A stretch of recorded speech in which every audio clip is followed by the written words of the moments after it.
Hello दोस्तों, तो सबसे पहले ये इस क्वेश्चन को आप पढ़ लीजिए, स्क्रीन पॉज करके। एसएचएम का एक काफी अच्छा क्वेश्चन है। यहाँ पे पार्टिकल जिसका मास स्मॉल है, इसको हमने 4 स्प्रिंग से कनेक्ट कर रखा है। स्प्रिंग्स को आइडेंटिकल दिया गया है और सारे स्प्रिंग की लेंथ, जब ये हल्का सा, इसमें टेंशन ऑलरेडी इनिशियल टेंशन है स्प्रिंग में F0 सभी में, ईच में इंडिविजुअल F0, और उस समय स्प्रिंग की लेंथ है। हमें पता करना है अगर ये जो प्लेन मतलब बोर्ड या आपका स्क्रीन जो दिख रहा है इसके परपेंडिकुलर अगर मैं इस पार्टिकल को एक छोटे डिस्प्लेसमेंट के लिए ऑसिलेट कराऊं स्मॉल ऑसिलेशन के लिए, तब क्या होगा इसका टाइम पीरियड। तो सबसे पहले हमने ये दो स्प्रिंग्स के केस ले लिखे हैं जो कि आइडेंटिकल है। हमने पहले हॉरिजॉन्टल वाले दोनों स्प्रिंग को यहाँ पे कंसीडर किया। समझिए, ये हम जो यहाँ स्क्रीन पर दिखा रहे हैं आपको 3D इमेजिन करना होगा। ये 3D में चल रहा है, कुछ इस तरीके से हमने ऊपर ले रखा है। वाई मैंने डिस्प्लेसमेंट स्मॉल, वाई बहुत छोटा सा डिस्प्लेसमेंट है। ऑलरेडी ये अपने मेन पोजीशन की तरफ जाना चाहता था, F से हमने हल्का और डिस्प्लेसमेंट किया, हल्का और फोर्स यहाँ पे डीएफ आएगा, इसको भी वो अपनी तरफ रिस्टोर करना चाहेगा, हमने डीएफ लिख दिया। ये 3D में चल रहा है, जरा ऊपर उठा हुआ मानिए से डॉट डॉट, ये थीटा एंगल से जा रहा है, तो इसको रिस्टोर करने के लिए नेट फोर्स कितना होगा, दोनों स्प्रिंग की वजह से फिर से रिस्टोर करने के लिए कितना फोर्स हो जाएगा टोटल, एक की वजह से जो होगा डबल कर रहा हूं मैं F प्लस डीएफ। ऐसे आइडेंटिकल चार स्प्रिंग्स हैं तो वो दोनों भी इतनी खींचेंगे अंदर रिस्टोरिंग की तरफ वजह से ही। इसका कौन सा कंपोनेंट, साइन कंपोनेंट, राइट। ये थीटा का साइन कंपोनेंट को यहाँ पे रिस्टोरिंग फोर्स की तरफ आएगा, कॉस वाले कैंसिल हो जाएंगे। 3D जरा इमेजिन करिए। अब चूंकि हम चारों स्प्रिंग्स को आइडेंटिकल ले रहे हैं, सेम सिमेट्री की वजह से हम नेट रिस्टोरिंग फोर्स बनाएंगे टोटल, उन दोनों को भी ऐड करते हैं तो टोटल हो जाएगा हमारे पास 4 F plus DF sine theta.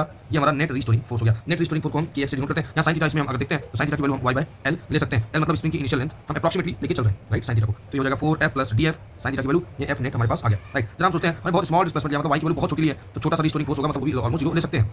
तो यहाँ पे 4F हो जाएगा y बाय l, समझिए, right. 4F y by l, ये रिस्टोरिंग मतलब ऑलरेडी माइनस स्टार्ट चल रहा है, तो ये F नेट जो हम सिर्फ इसका मैग्नीट्यूड निकाल रहे हैं, तो हमें F नॉट नेट की वैल्यू मिल गई। F नेट हम रिलेट करते हैं F माइनस kx से, हम मॉड्यूल लेते हैं तो सिर्फ यहाँ पे kx, राइट। यहाँ x हमने y ट्रीट किया हुआ है, तो ये जो 4F बाय l हमें मिल रहा है ऑलरेडी, ये 4F बाय l क्या है, 4F बाय l ही k है। तो टाइम पीरियड हम जानते हैं 2 pi under root m by k, है ना। अरेंजमेंट का पूरा हमें k मिल चुका है, k net m by k net मतलब 4F बाय l ऊपर चला जाएगा। तो ये हमारे लिए ये हमारा इक्वेशन बन जाएगा जो कि करेक्ट टाइम पीरियड का इक्वेशन हमारे लिए है। इसको आप इसे एक बार स्क्रीन पॉज करके देख सकते हैं। काफ़ी अच्छा क्वेश्चन है ये, करने लायक। और इस तरीके के कुछ और क्वेश्चंस मैं आने वाले टाइम में पोस्ट करूँगा।